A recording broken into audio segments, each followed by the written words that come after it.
The Most Dangerous Game by Richard Connell.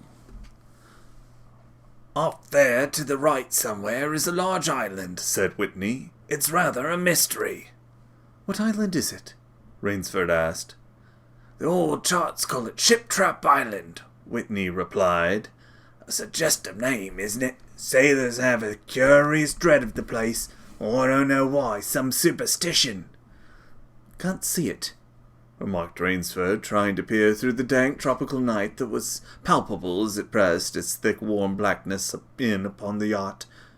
"You've good eyes," said Whitney, with a laugh, "and I've seen you pick off a moose moving in the brown fall bush at 400 yards, but even you can't see 4 miles or so through a moonless Caribbean night." "Nor 4 yards," admitted Rainsford. "Ugh, it's like moist black velvet." "It'll be light enough in Rio," promised Whitney. "We should make it in a few days, or hope the Jaguar guns have come from Purdy's.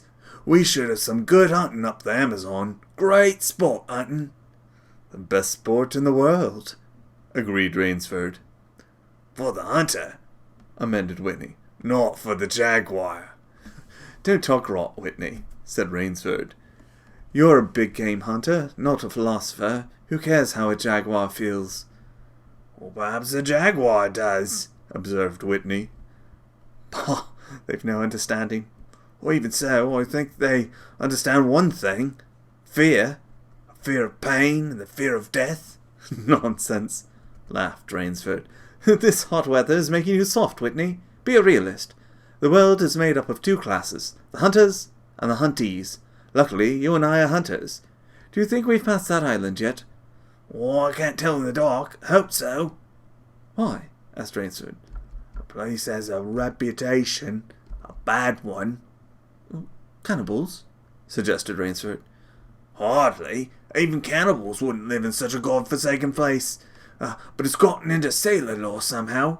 Didn't you notice that the crew's nerves seemed a bit jumpy today?" "They were a bit strange, now you mention it. Even Captain Nielsen." "Yes, even though that tough-minded old Swede would go up to the devil himself and ask him for a light. Those fishy blue eyes held a look I never saw there before. All I could get out of 'em was, 'This place has an evil name among seafaring men, sir.' Then he said to me very gravely, 'Don't you feel anything?' as if in the air about us was actually poisonous. Now, you mustn't laugh when I tell you this. I did feel something like a sudden chill. There was no breeze. The sea was as flat as a plate glass window. We were drawing near the island then. What I felt was a mental chill, sort of sudden dread." "Pure imagination," said Rainsford. "One superstitious sailor can taint the whole ship's company with his fear." "Maybe. But sometimes I think sailors have an extra sense that tells them when they're in danger. Sometimes I think evil's a tangible thing, with wavelengths just as sound and light have. An evil place can, so to speak, broadcast vibrations of evil. Anyhow, I'm glad we're getting out of this zone. Well, I think I'll turn in now, Rainsford." "I'm not sleepy," said Rainsford. "I'm going to smoke another pipe up on the afterdeck." "Oh, good night then, Rainsford. See you at breakfast." "Right. Good night, Whitney." There was no sound in the night as Rainsford sat there but the muffled throb of the engine that drove the yacht swiftly through the darkness, and the swish and ripple of the wash of the propeller. Rainsford, reclining in a steamer chair, indolently puffed on his favourite briar. The sensuous drowsiness of the night was on him. "It's so dark," he thought, "that I could sleep without closing my eyes. The night would be in my eyelids." An abrupt sound startled him. Off to the right he heard it, and his ears, expert in such matters, could not be mistaken. Again he heard the sound, and again, somewhere off in the blackness, someone had fired a gun 3 times. Rainsford sprang up and moved quickly to the rail, mystified. He strained his eyes in the direction from which the reports had come, but it was like trying to see through a blanket. He leaped upon the rail and balanced himself there to get greater elevation. His pipe, striking a rope, was knocked from his mouth. He lunged for it. A short, hoarse cry came from his lips as he realized he had reached too far and had lost his balance. The cry was pinched off short as the blood-warm waters of the Caribbean Sea dosed over his head. He struggled up to the surface and tried to cry out, but the wash from the speeding yacht slapped him in the face, and the salt water in his mouth made him gag and strangle. Desperately, he struck out with strong strokes after the receding lights of the yacht, but he stopped before he had swum 50 feet. A certain cool-headedness had come to him. It was not the first time he had been in a tight place. There was a chance that his cries could be heard by someone aboard the yacht, but that chance was slender and grew more slender as the yacht raced on. He wrestled himself out of his clothes and shouted with all his power. The lights of the yacht became faint and ever-vanishing fireflies. Then they were blotted out entirely by the night. Rainsford remembered the shots. They had come from the right, and doggedly he swam in that direction, swimming with slow, deliberate strokes, conserving his strength. For a seemingly endless time he fought the sea. He began to count his strokes. He could do possibly 100 more, and then Rainsford heard a sound. It came out of the darkness, a high screaming sound, the sound of an animal in extremity of anguish and terror. He did not recognize the animal that made the sound. He did not try to. With fresh vitality he swam toward the sound. He heard it again. Then it was cut short by another noise, crisp, staccato. Pistol shot, muttered Rainsford, swimming on. 10 minutes of determined effort brought another sound to his ears, the most welcome he had ever heard, the muttering and growling of the sea breaking on a rocky shore. He was almost on the rocks before he saw them. On a night less calm, he would have been shattered against them. With his remaining strength, he dragged himself from the swirling waters. Jagged crags appeared to jut up into the opaqueness.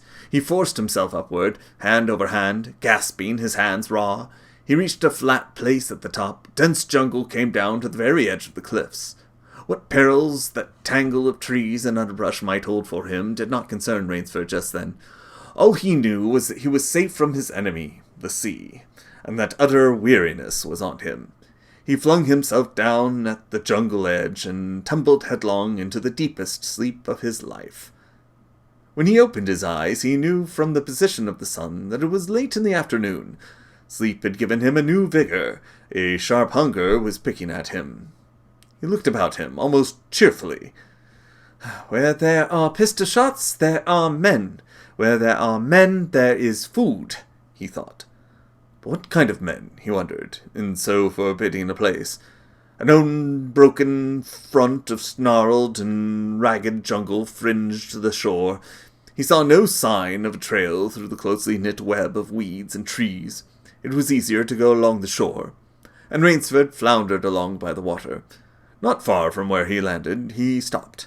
Some wounded thing, by the evidence, a large animal, had thrashed about in the underbrush. The jungle weeds were crushed down and the moss was lacerated. One patch of weeds was stained crimson. A small, glittering object not far away caught Rainsford's eye, and he picked it up. It was an empty cartridge. A .22, he remarked. Well, that's odd. Must have been a fairly large animal, too.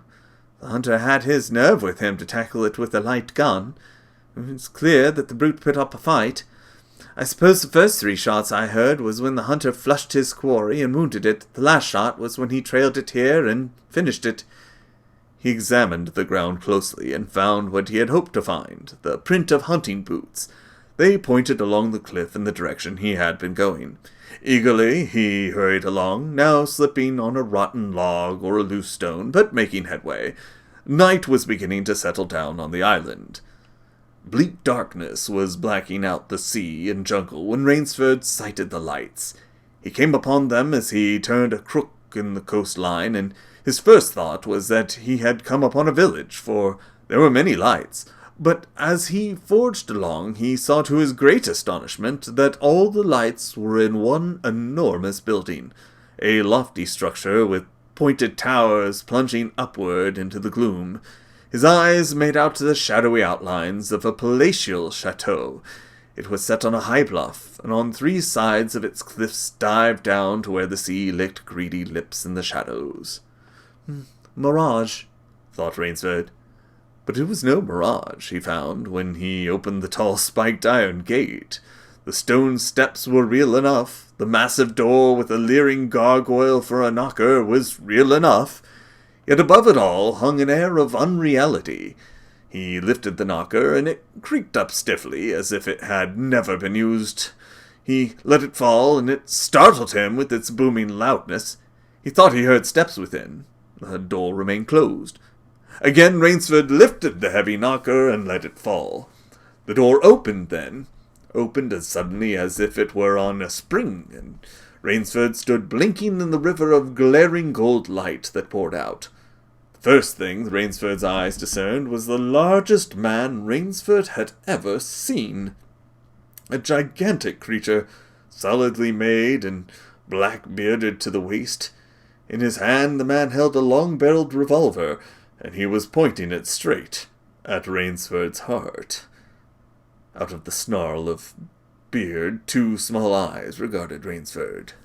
Don't be alarmed, said Rainsford, with a smile which he hoped was disarming. I'm no robber. I fell off a yacht. My name is Sanger Rainsford of New York City. The menacing look in the eyes did not change. The revolver pointing as rigidly as if the giant were a statue.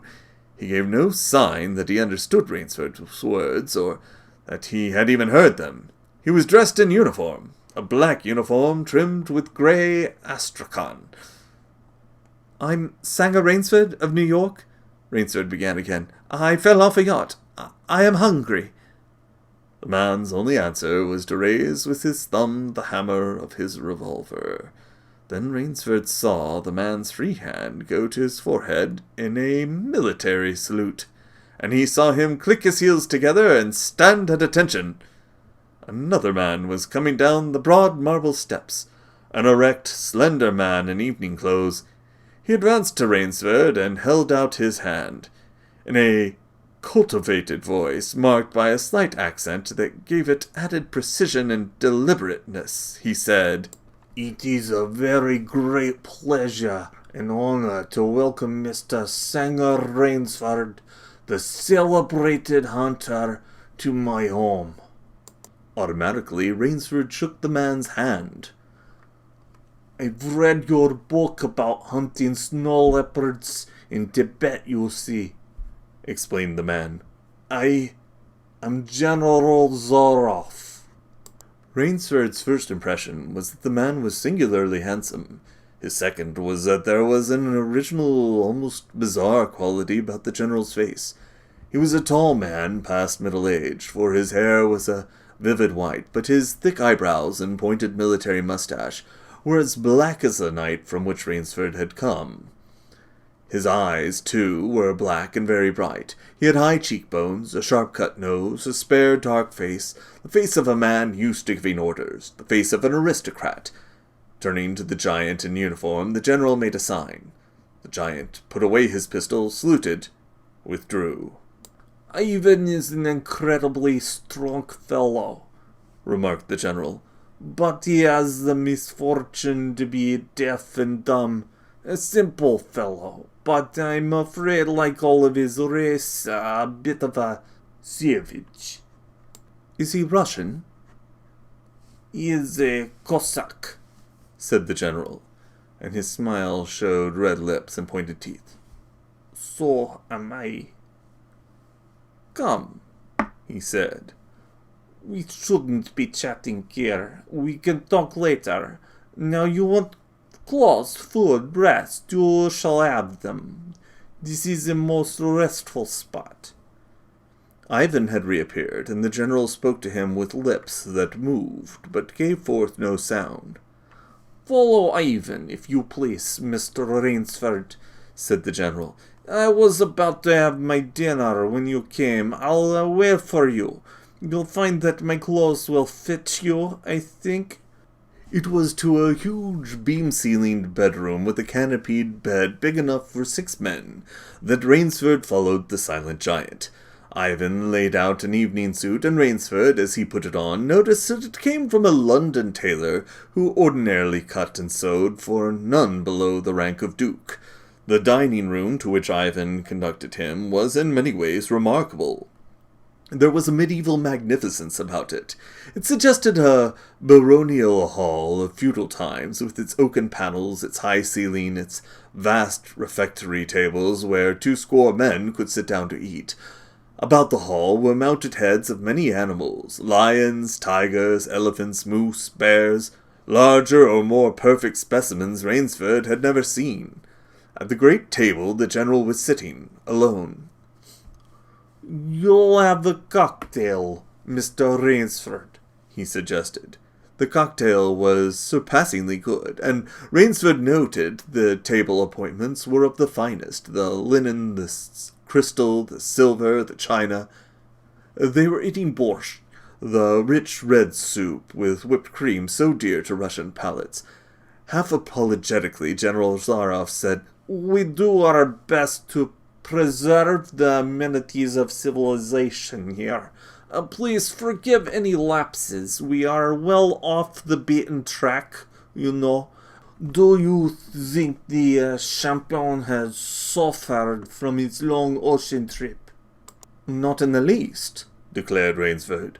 He was finding the general a most thoughtful and affable host, a true cosmopolite. But there was one small trait of the general's that made Rainsford uncomfortable. Whenever he looked up from his plate, he found the general studying him, appraising him narrowly. "Perhaps," said General Zaroff, "you were surprised that I recognized your name. You see, I read all books on hunting published in English, French, Russian. I have but one passion in my life, Mr. Rainsford, and it is the hunt." "You have some wonderful heads here," said Rainsford as he ate a particularly well-cooked filet mignon. That Cape buffalo is the largest I ever saw." "Oh, that fellow, yes, he was a monster." "Did he charge you?" "Hurled me against a tree," said the general. "Fractured my skull, but I got the brute." I have always thought," said Rainsford, "that the Cape buffalo is the most dangerous of all big game."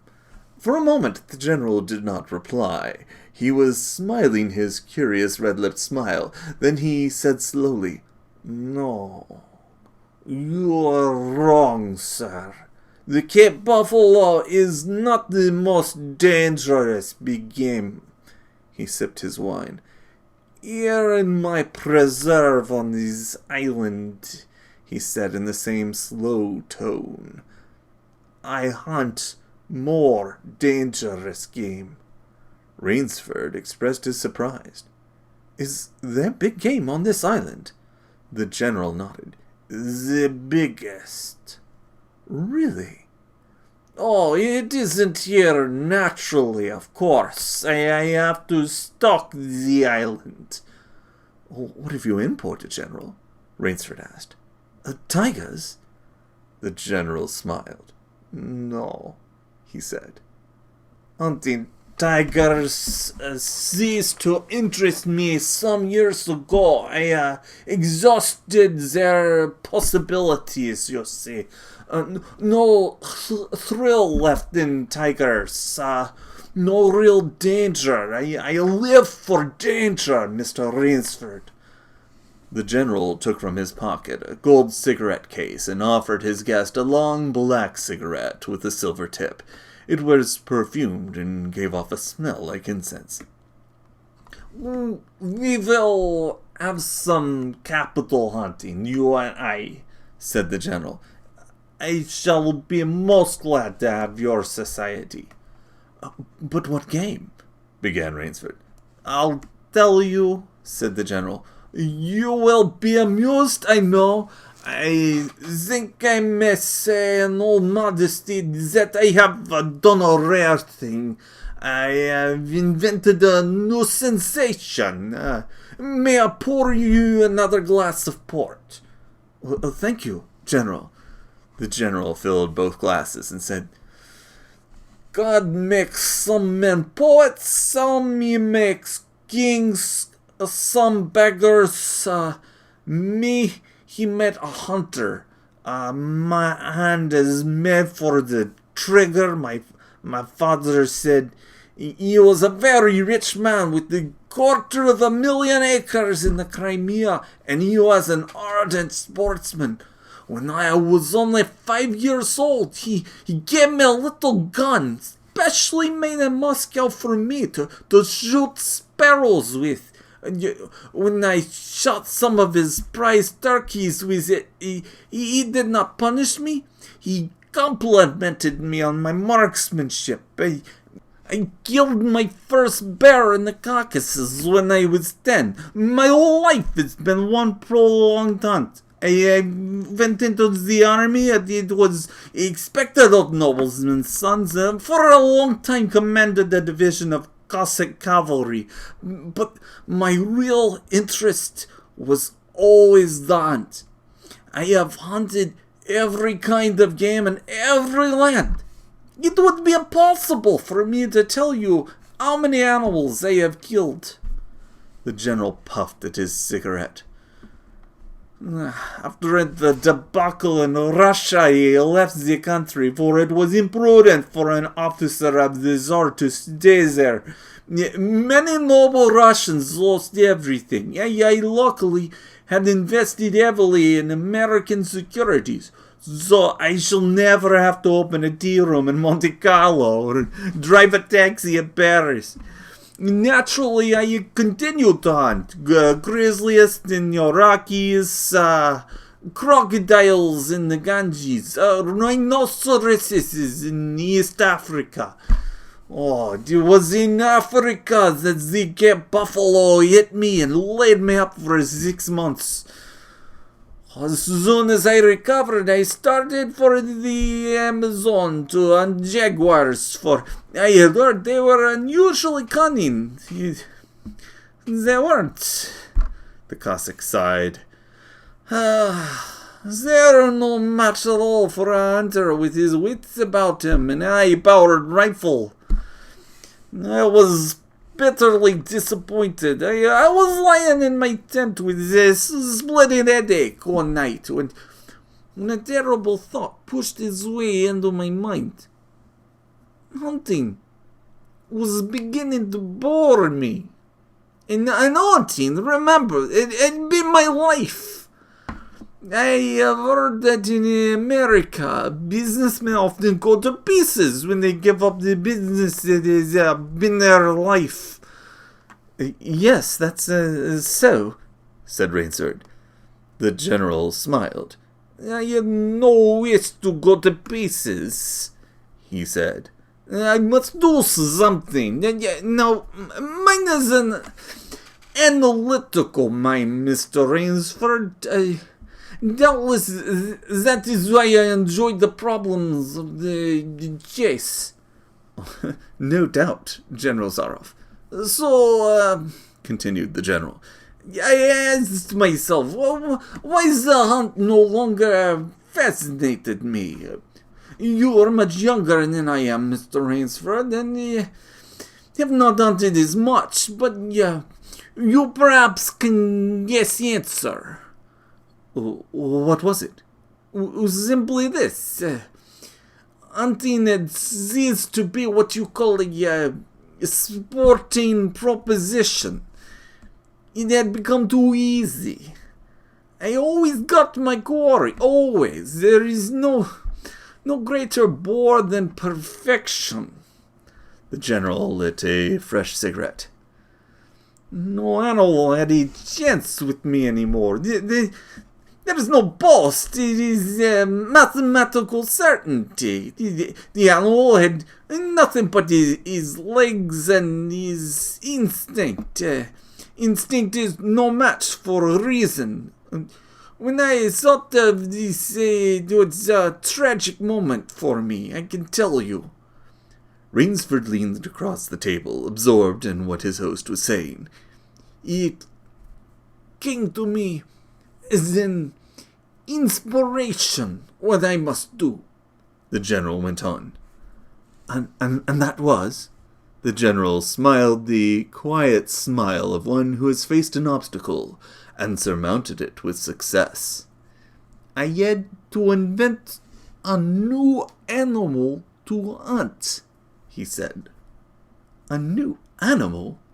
You're joking. Not at all, said the general. I never joke about hunting. I needed a new animal. I found one.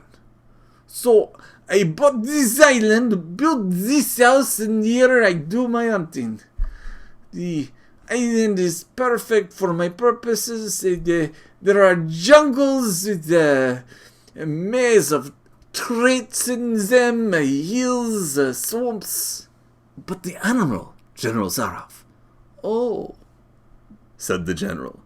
It supplies me with the most exciting hunting in the world. No other hunting compares with it for an instant. Every day I hunt, and I never grow bored now, for I have a quarry with which I can match my wits. Rainsford's bewilderment showed in his face.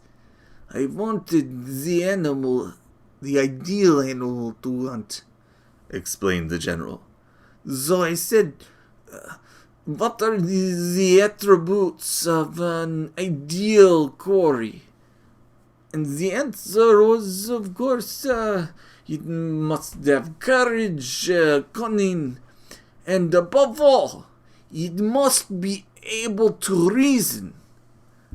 But no animal can reason, objected Rainsford. My dear fellow, said the general, there is one that can. But you can't mean, gasped Rainsford. And why not? I can't believe you're serious, General Zaroff. This is a grisly joke. Why should I not be serious? I am speaking of hunting. Hunting? Great guns, General Zaroff, what you speak of is murder. The general laughed with entire good nature. He regarded Rainsford quizzically. I refuse to believe that so modern and civilized a young man as you seem to be harbors romantic ideas about the value of human life. Surely your experiences in the war did not make me condone cold-blooded murder, finished Rainsford stiffly. Laughter shook the general. How extraordinarily droll you are, he said. One does not expect nowadays to find a young man of the educated class, even in America, with such a naive and, if I may say so, mid-Victorian point of view. It's like finding a snuff box in a limousine. Well, doubtless you had Puritan ancestors.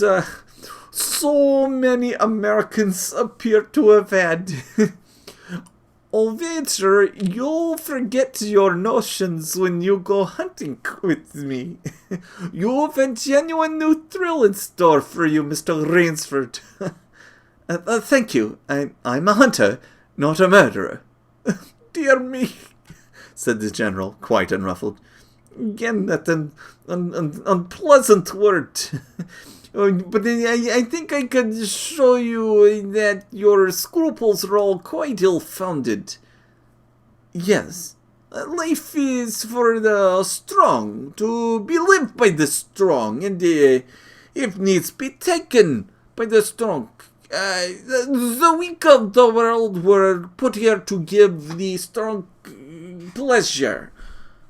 I am strong.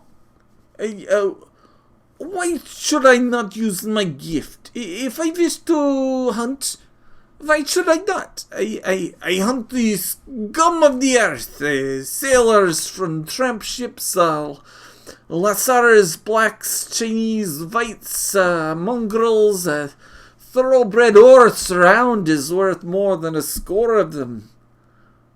But they are men, said Rainsford hotly.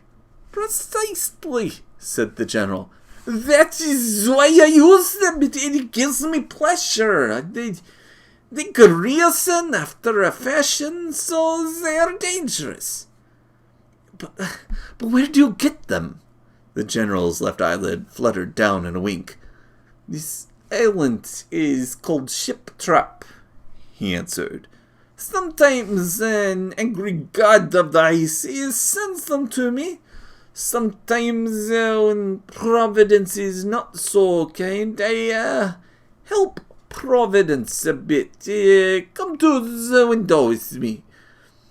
Rainsford went to the window and looked out toward the sea. Watch out there, exclaimed the general, pointing into the night.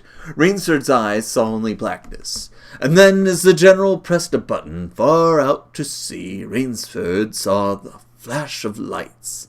The general chuckled. They indicate a channel, he said, where there's none. Giant rocks with razor edges crouch like a sea monster with wide open jaws. They could crush a ship as easily as they crush this nut. He dropped a walnut on the hardwood floor and brought his heel grinding down on it. Oh, yes, he said, casually as if in answer to a question. I have electricity. We try to be civilized here.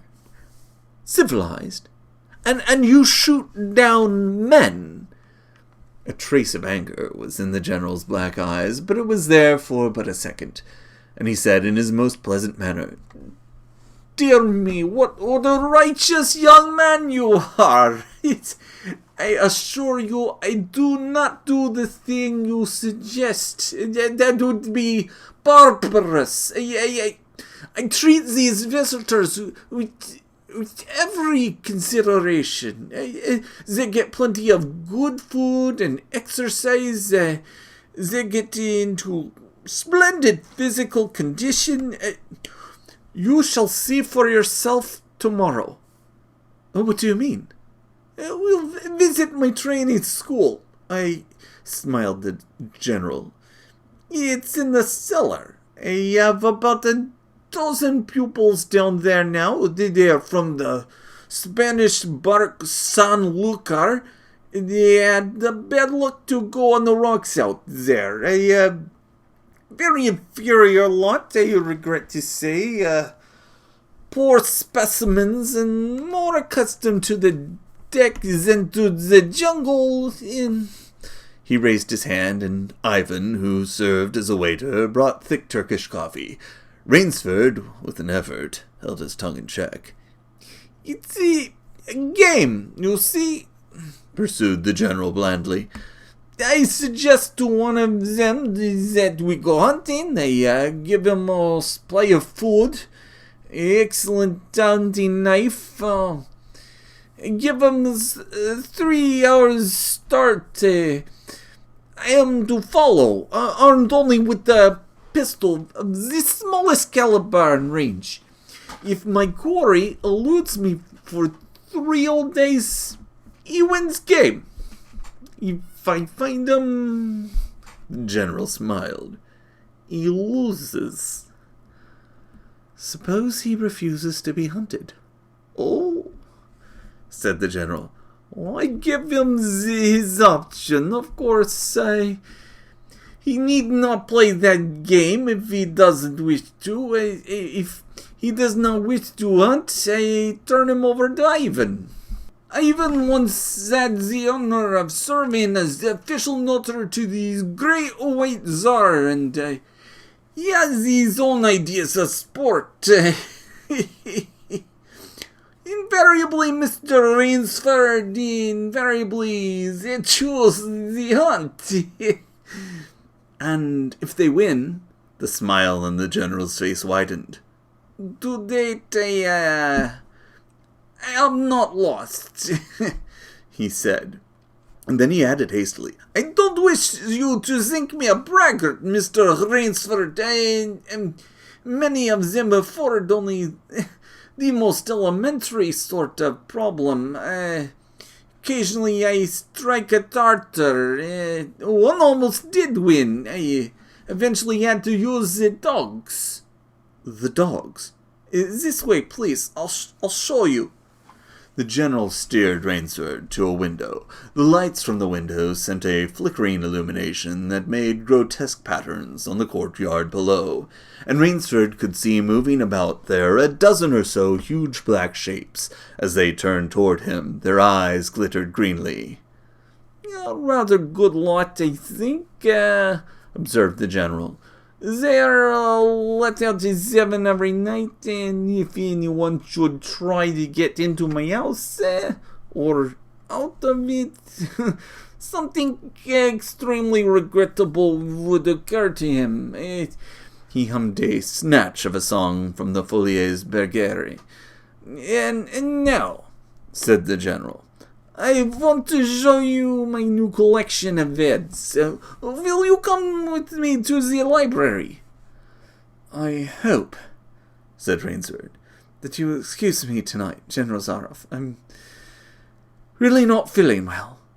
Oh, indeed? The general inquired solicitously. Well, I suppose that's only natural after your long swim. You need good, restful night's sleep. Yeah? Tomorrow you'll feel like a new man. I'll wager. Then we'll hunt, eh? I've one rather promising prospect. Rainsford was hurrying from the room. Sorry you can't go with me tonight, called the general. I expect rather fair sport, a big, strong black. He looks resourceful. Well, good night, Mr. Rainsford. I hope you have a good night's rest. The bed was good, the pajamas the softest silk, and he was tired in every fibre of his being, but nevertheless Rainsford could not quiet his brain with the opiate of sleep. He lay eyes wide open.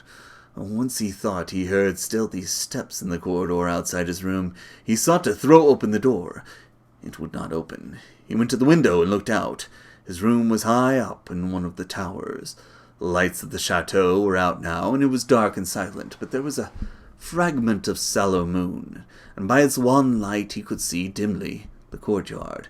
There, weaving in and out in the pattern of shadow, were black, noiseless forms. The hounds heard him in the window and looked up expectantly with their green eyes. Rainsford went back to the bed and lay down. By many methods he tried to put himself to sleep. He had achieved a doze when, just as morning began to come, he heard far off in the jungle the faint report of a pistol. General Zaroff did not appear until luncheon. He was dressed faultlessly in the tweeds of a country squire.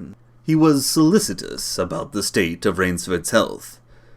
As for me, sighed the general, I do not feel so well. I am worried, Mr. Rainsford.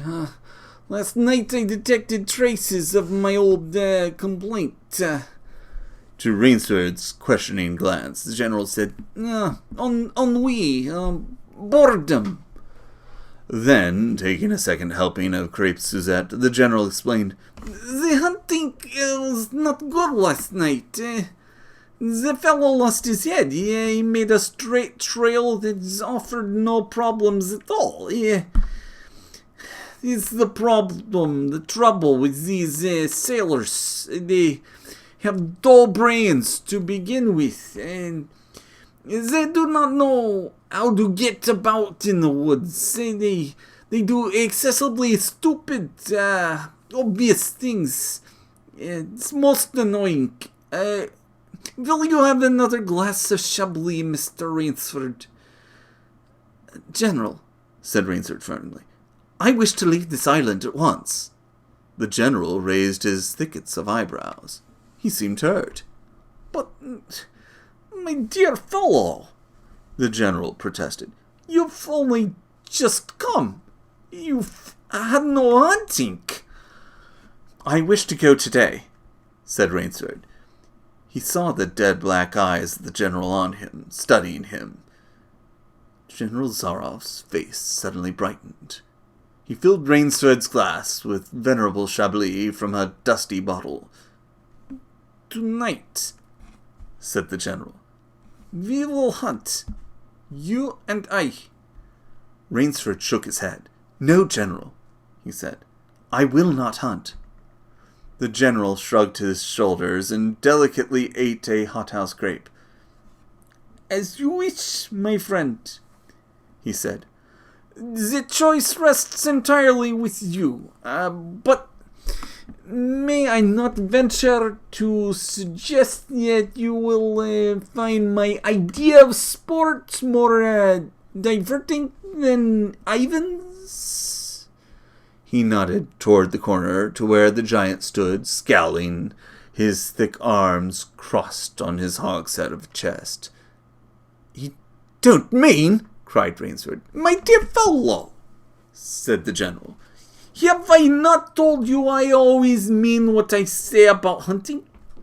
This is really an inspiration. I drink to a foeman worthy of my steel. At last." The general raised his glass, but Rainsford sat staring at him. "You'll find this game worth playing," the general said enthusiastically. "Your brain against mine, your woodcraft against mine, your strength, stamina against mine, outdoor chess. This deck is not without value, eh?" "And if I win," began Rainsford huskily. "I'll cheerfully acknowledge my self-defeat if I do not find you by midnight of the third day," said General Zaroff. "My sloop will place you on the mainland near town." The general read what Rainsford was thinking. "Oh, you can trust me," said the Cossack. "I will give you my word as a gentleman, a sportsman. Of course, you in turn must agree to say nothing of your visit here." "I'll agree to nothing of the kind," said Rainsford. "Oh," said the general. "Well, in that case, but why discuss that now? 3 days hence we can discuss it over a bottle of Veuve Clicquot, unless..." The general sipped his wine. Then a businesslike air animated him. "Ivan," he said to Rainsford, "will supply you with hunting clothes, food, and knife. I suggest you wear moccasins. They leave a poor trail. I suggest too that you avoid the big swamp in the southeast corner of the island. We call it Death Swamp. There's quicksand there. One foolish fellow tried it. The deplorable part of it was that Lazarus followed him. Oh, you can imagine my feelings, Mr. Rainsford. I love Lazarus. He was the finest hound in my pack. Well, I must beg you to excuse me now. I always take a siesta after lunch. You'll hardly have time for a nap. I fear you'll want to start, no doubt. I shall not follow till dusk. Hunting at night is so much more exciting than by day, don't you think? Au revoir, Mr. Rainsford. Au revoir." General Zaroff, with a deep courtly bow, strolled from the room. From another door came Ivan. Under one arm he carried khaki hunting clothes, a haversack of food, a leather sheath containing a long-bladed hunting knife. His right hand rested on a cocked revolver, thrust in the crimson sash about his waist. Rainsford had fought his way through the bush for 2 hours. "I must keep my nerve, I must keep my nerve," he said through tight teeth. He had not been entirely clear-headed when the chateau gate snapped shut behind him. His whole idea at first was to put distance between himself and General Zaroff, and to this end he had plunged along, spurred on by the sharp roars of something very like panic. Now he had got a grip on himself, had stopped, and was taking stock of himself and the situation. He saw that straight flight was futile. Inevitably it would bring him face to face with the sea. He was in a picture with a frame of water, and his operations clearly must take place within that frame. "I'll give him a trail to follow," muttered Rainsford, and he struck off from the route path he had been following into the trackless wilderness.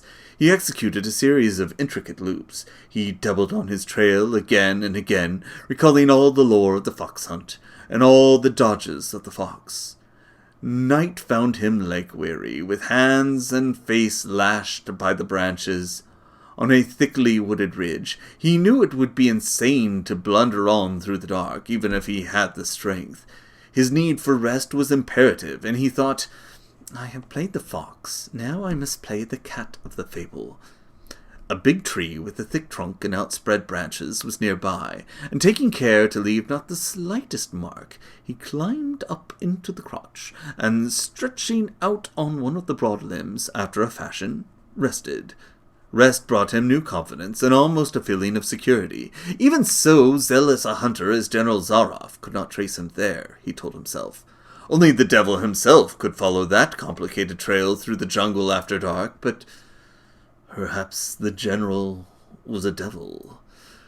An apprehensive night crawled slowly by like a wounded snake, and sleep did not visit Rainsford, although the silence of a dead world was on the jungle.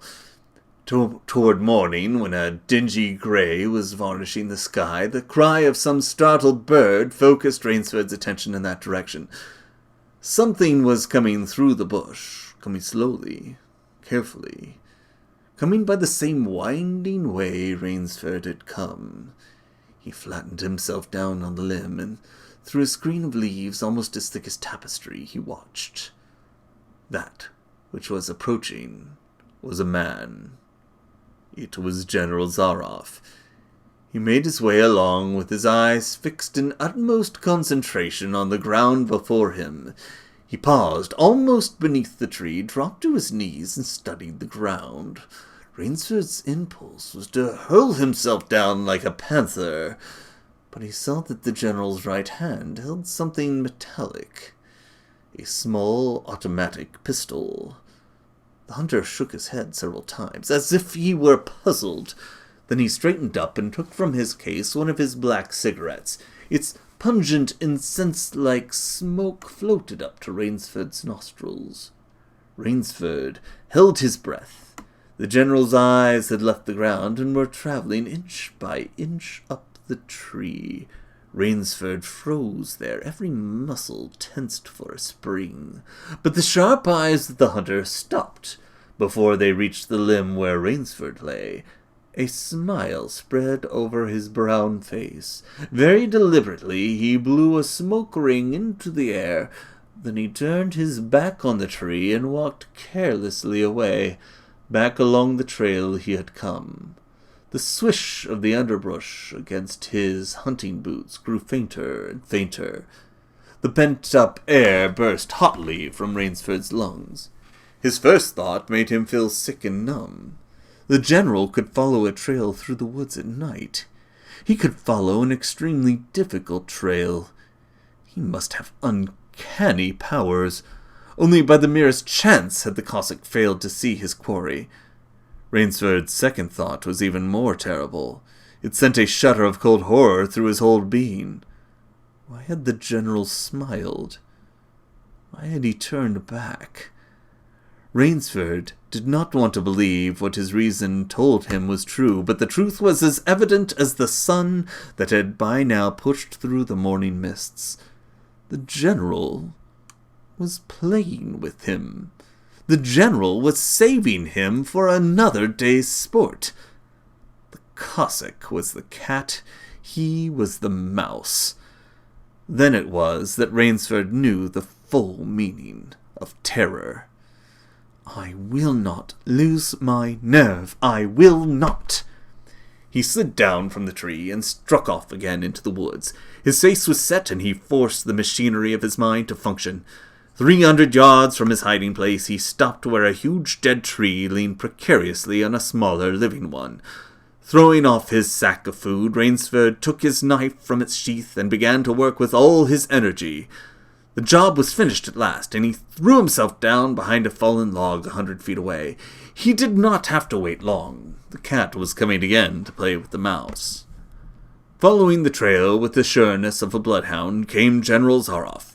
Nothing escaped those searching black eyes. No crushed blade of grass, no bent twig, no mark, no matter how faint, in the moss. So intent was the Cossack on his stalking that he was upon the thing Rainsford had made before he saw it. His foot touched the protruding bough that was the trigger. Even as he touched it, the general sensed his danger and leaped back with the agility of an ape. But he was not quite quick enough. The dead tree, delicately adjusted to rest on the cut living one, crashed down and struck the general a glancing blow on the shoulder as it fell. But for his alertness, he must have been smashed beneath it. He staggered, but he did not fall. Nor did he drop his revolver. He stood there, rubbing his injured shoulder, and Rainsford, with fear again gripping his heart, heard the general's mocking laugh ring through the jungle. "Rainsford," called the general, "if you are within sound of my voice, I suppose you are. Let me congratulate you. Not many men know how to make a Malay man-catcher. Luckily for me, I too have hunted in Malacca. You are proving interesting, Mr. Rainsford. I'm going now to have my wound dressed. It's only a slight one, but I shall be back." I shall be back." When the general, nursing his bruised shoulder, had gone, Rainsford took up his flight again. It was flight now, a desperate, hopeless flight that carried him on for some hours. Dusk came, then darkness, and still he pressed on. The ground grew softer under his moccasins, the vegetation grew ranker, denser, insects bit him savagely. Then, as he stepped forward, his foot sank into the ooze. He tried to wrench it back, but the muck sucked viciously at his foot as if it were a giant leech. With violent effort, he tore his feet loose. He knew where he was now. Death Swamp and its quicksand. His hands were tight-closed, as if his nerve were something tangible that someone in the darkness was trying to tear from his grip. The softness of the earth had given him an idea. He stepped back from the quicksand 12 feet or so, and, like some huge prehistoric beaver, he began to dig. Rainsford had dug himself in France when a second's delay meant death. That had been a placid pastime compared to his digging now. The pit grew deeper. When it was above his shoulders, he climbed out and from some hard saplings cut stakes and sharpened them to a fine point. These stakes he planted in the bottom of the pit with the points sticking up. With flying fingers he wove a rough carpet of weeds and branches, and with it he covered the mouth of the pit. Then, wet with sweat and aching with tiredness, he crouched behind the stump of a lightning-charred tree. He knew his pursuer was coming. He heard the padding sound of feet on the soft earth, and the night breeze brought him the perfume of the general's cigarette. It seemed to Rainsford that the general was coming with unusual swiftness. He was not feeling his way along, foot by foot. Rainsford, crouching there, could not see the general, nor could he see the pit. He lived a year in a minute. Then he felt an impulse to cry aloud with joy, for he heard the sharp crackle of the breaking branches as the cover of the pit gave way. He heard the sharp scream of pain as the pointed stakes found their mark. He leaped up from his place of concealment. Then he cowered back. 3 feet from the pit, a man was standing with an electric torch in his hand. "You have done well, Rainsford," the voice of the general called. "Your Burmese tiger pit has claimed one of my best dogs. Again, you scored. I think, Mr. Rainsford, I'll see what you can do against my old pack. Going home for a rest now. Thank you for a most amusing evening. At daybreak, Rainsford, lying near the swamp, was awakened by a sound that made him know that he had new things to learn about fear. It was a distant sound, faint and wavering, but he knew it. It was the baying of a pack of hounds. Rainsford knew he could do one of two things. He could stay where he was and wait. That was suicide. He could flee. That was postponing the inevitable. For a moment he stood there thinking. An idea that held a wild chance came to him, and tightening his belt he headed away from the swamp. The baying of the hounds drew nearer, then still nearer, nearer, even nearer. On a ridge, Rainsford climbed a tree. Down a watercourse, not a quarter of a mile away, he could see the bush moving. Straining his eyes, he saw the lean figure of General Zaroff. Just ahead of him, Rainsford made out another figure whose wide shoulders surged through the tall jungle weeds. It was the giant Ivan, and he seemed pulled forward by some unseen force. Rainsford knew that Ivan must be holding the pack in leash. They would be on him any minute now. His mind worked frantically. He thought of a native trick he had learned in Uganda. He slid down the tree. He caught hold of a springy young sapling, and to it he fastened his hunting knife. With the blade pointed down the trail with a bit of wild grapevine, he tied back the sapling.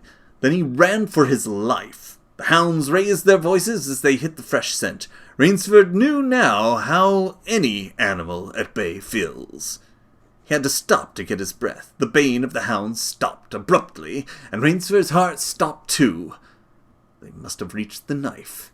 He shinned excitedly up a tree and looked back. His pursuers had stopped. But the hope that was in Rainsford's brain when he climbed died, for he saw in the shallow valley that General Zaroff was still on his feet. But Ivan was not. The knife, driven by the recoil of the springing tree, had not wholly failed. Rainsford had hardly tumbled to the ground when the pack took up the cry again. "Nerve! Nerve! Nerve!" he panted as he dashed along. A blue gap showed between the trees that dead ahead. Ever nearer drew the hounds. Rainsford forced himself on toward that gap. He reached it. It was the shore of the sea. Across a cove he could see the gloomy grey stone of the chateau. 20 feet below him the sea rumbled and hissed. Rainsford hesitated. He heard the hounds, and he leaped far out into the sea. When the general and his pack reached the place by the sea, the Cossack stopped. For some minutes he stood regarding the blue-green expanse of water. He shrugged his shoulders, and he sat down, took a drink of brandy from a silver flask, lit a cigarette, and hummed a bit from Madame Butterfly. General Zaroff had an exceedingly good dinner in his great panelled dining hall that evening. With it he had a bottle of Pol Roger and half a bottle of Chambertin. 2 slight annoyances kept him from perfect enjoyment. One was the thought that it would be difficult to replace Ivan. The other was that his quarry had escaped him. Of course, the American hadn't played the game, so thought the general as he tasted his after-dinner liqueur. In his library he read, to soothe himself, from the works of Marcus Aurelius. At 10 he went up to his bedroom. He was deliciously tired. He said to himself as he locked himself in. There was a little moonlight, so before turning on his light he went to the window and looked down at the courtyard. He could see the great hounds, and he called, "Better luck another time," to them. Then he switched on the light. A man who had been hiding in the curtains of the bed was standing there. "Rainsford!" screamed the general. "How in God's name did you get here?" "Swam," said Rainsford. "I found it quicker than walking through the jungle." The general sucked in his breath and smiled. "I congratulate you," he said. "You have won the game." Rainsford did not smile. "I'm still a beast at bay," he said in a low, hoarse voice. Get ready, General Zaroff. The general made one of his deepest bows. I see, he said. Splendid. One of us is to furnish a repast for the hounds. The other will sleep in this very excellent bed. On guard, Rainsford. He had never slept in a better bed, Rainsford decided.